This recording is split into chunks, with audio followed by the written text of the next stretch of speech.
Hello everyone. ನಮ್ಮ ಈ ಉತ್ತರ ಕರ್ನಾಟಕದ ಕಡೆ ಮಾಡೋ ಪುಂಡಿ ಪಲ್ಯ ಎಷ್ಟು ಚೆನ್ನಾಗಿರುತ್ತೆ ಅಂದ್ರೆ ಮತ್ತೆ ಮತ್ತೆ ಮಾಡ್ಕೋಬೇಕು ಅಂತ ಅನ್ಸುತ್ತೆ. ಅದ್ರಲ್ಲೂ ಮೇಲಿಂದ ಶೇಂಗದೆಣ್ಣೆನ ಹಾಕಿ ತಿಂತಾ ಇದ್ರೆ ಒಂದಲ್ಲ ಎರಡಲ್ಲ 4-5 ರೊಟ್ಟಿ ತಿನ್ನೋದಂತೂ ಗ್ಯಾರಂಟಿ. ಜೊತೆಗೆ ಬಿಸಿ ಬಿಸಿ ಅನ್ನಕ್ಕೆ ಸಹ ಒಳ್ಳೆ combination. So welcome to desi eat desi love desi. ಹೇಗಿದ್ದೀರಾ ಎಲ್ಲರೂ? Okay, let's begin.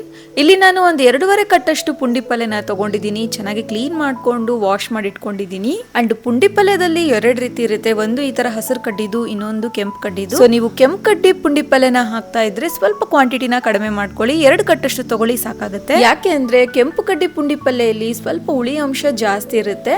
ಕುಕ್ಕರ್ ಅಲ್ಲಿ ಮಾಡ್ಕೊಳ್ಳೋಣ. ಸೊ 1 ಕಪ್ ಅಷ್ಟು ತೊಗರಿ ಬೇಳೆನ ಕುಕ್ಕರ್ಗೆ ಹಾಕಿ ಚೆನ್ನಾಗಿ ವಾಶ್ ಮಾಡ್ಕೊಳ್ಳಿ. ಅಂಡ್ ಇದನ್ನ ಮಾಡ್ತಾ ನಿಮ್ಮ ಹತ್ರ ಒಂದು ಸ್ಮಾಲ್ ರಿಕ್ವೆಸ್ಟ್, ನೀವೇನಾದ್ರೂ ನನ್ನ ಚಾನಲ್ಗೆ ಹೊಸಬ್ರಾಗಿದ್ರೆ ಪ್ಲೀಸ್ ಈಗಲೇ ಸಬ್ಸ್ಕ್ರೈಬ್ ಮಾಡ್ಕೊಳ್ಳಿ, ಹಾಗೆ ಬೆಲ್ ಐಕಾನ್ ಪ್ರೆಸ್ ಮಾಡ್ಕೊಳ್ಳಿ. ಓಕೆ, ಬೇಳೆನ ಚೆನ್ನಾಗಿ ವಾಶ್ ಮಾಡ್ಕೊಂಡಿದ ನಂತರ ಇದಕ್ಕೆ ಒಂದು 15 ಹಸಿಮೆಣಸಿನಕಾಯಿನ ಹಾಕಿದೀನಿ, ಸ್ಪೈಸಿ ಆಗಿರ್ಲಿ ಅಂತ. ಈ ಪುಂಡಿ ಪಲ್ಯಗೆ ಸ್ವಲ್ಪ ಉಪ್ಪು, ಹುಳಿ, ಖಾರ ಮುಂದೆ ಇದ್ದಾಗ ಟೇಸ್ಟ್ ತುಂಬಾನೇ ಚೆನ್ನಾಗಿರುತ್ತೆ. ಆ ನಂತರ ಪುಂಡಿ ಪಲ್ಯನ ಹಾಕಿ ಒಂದು ಅರ್ಧ ಸ್ಪೂನ್ ಅಷ್ಟು ಅರಿಶಿನ ಹಾಕಿ 1 ಗ್ಲಾಸ್ ಅಷ್ಟು ನೀರನ್ನ ಆಡ್ ಮಾಡ್ಕೊಳ್ಳಿ. ಕುಕ್ಕರ್ಗೆ ಲಿಡ್ನ ಹಾಕಿ ಒಂದು 3-4 ವಿಷಲ್ ಮಾಡ್ಕೊಳ್ಳಿ. ಅಂಡ್ ನಮ್ಮ ಉತ್ತರ ಕರ್ನಾಟಕದ ಕಡೆ ಇದಕ್ಕೆ ಶೇಂಗಾ ಸಹ ಆಡ್ ಮಾಡ್ತಾರೆ. ನಮ್ಮನೇಲಿ ಇದಕ್ಕೆ ಶೇಂಗಾ ಅಷ್ಟೊಂದು ಇಷ್ಟ ಪಡಲ್ಲ, ಹಾಗಾಗಿ ನಾನು ಹಾಕಿಲ್ಲ. ನೀವ್ ಬೇಕಿದ್ರೆ ಒಂದು 3 ಸ್ಪೂನ್ ಅಷ್ಟು ಶೇಂಗಾನ ಹಾಕೊಳ್ಳಿ. ನೆಕ್ಸ್ಟ್ ಈ ಪುಂಡಿ ಪಲ್ಯ ಟೇಸ್ಟ್ ಡಬಲ್ ಆಗೋಕೆ ಒಂದು ಪುಡಿನ ಆಡ್ ಮಾಡಬೇಕು. This is very important.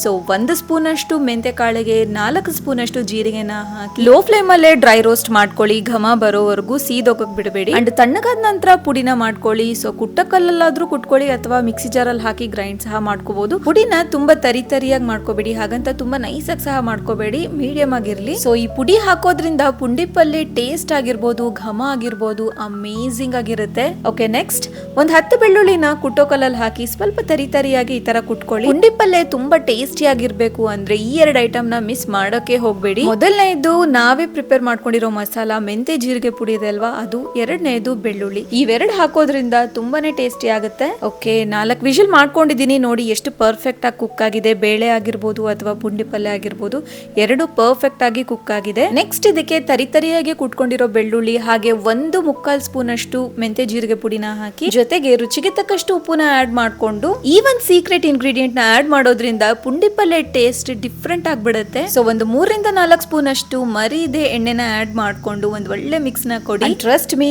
Taste ನಿಜಕ್ಕೂ ಡಿಫ್ರೆಂಟ್ ಆಗಿರುತ್ತೆ. ಸೊ ಇದಕ್ಕೆ 1 ಗ್ಲಾಸ್ ಅಷ್ಟು ನೀರನ್ನ ಆಡ್ ಮಾಡ್ಕೊಂಡು ಲೋ ಫ್ಲೇಮ್ ಅಲ್ಲಿ ಒಂದ್ 2 ನಿಮಿಷ ಕುದಿಯೋಗ್ ಬಿಡಿ. ನಿಜ ಹೇಳ್ಬೇಕು ಅಂದ್ರೆ ಅಟ್ ದಿಸ್ ಸ್ಟೇಜ್ ಪುಂಡಿ ಪಲ್ಯ ಕುದಿಬೇಕಾದ್ರೆ ಅದ್ರದ್ದು ಫ್ಲೇವರ್ ಘಮ ಬರ್ತಿರುತ್ತಲ್ವಾ, ಸಖತ್ತಾಗಿರುತ್ತೆ. ಘಮ ಘಮ ಅಂತ ಇರುತ್ತೆ. ಆ ಫ್ಲೇವರ್ಗೆ ತಿನ್ಬೇಕು ಅನ್ಸುತ್ತೆ. ಓಕೆ, ಒಂದ್ 2 ನಿಮಿಷ ಆಗ್ತಿದ್ದ ಹಾಗೆ ಸ್ಟವ್ನ ಆಫ್ ಮಾಡ್ಕೊಂಡು ಸ್ವಲ್ಪ ತಣ್ಣಗಾಗಕ್ ಬಿಡಿ.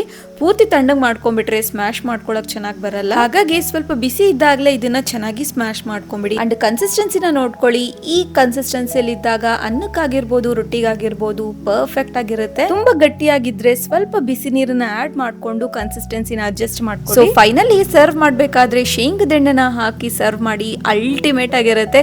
ಸೊ ವಿಡಿಯೋ ಇಷ್ಟ ಆಗಿದ್ರೆ please like, share, comment and subscribe. Try this and enjoy.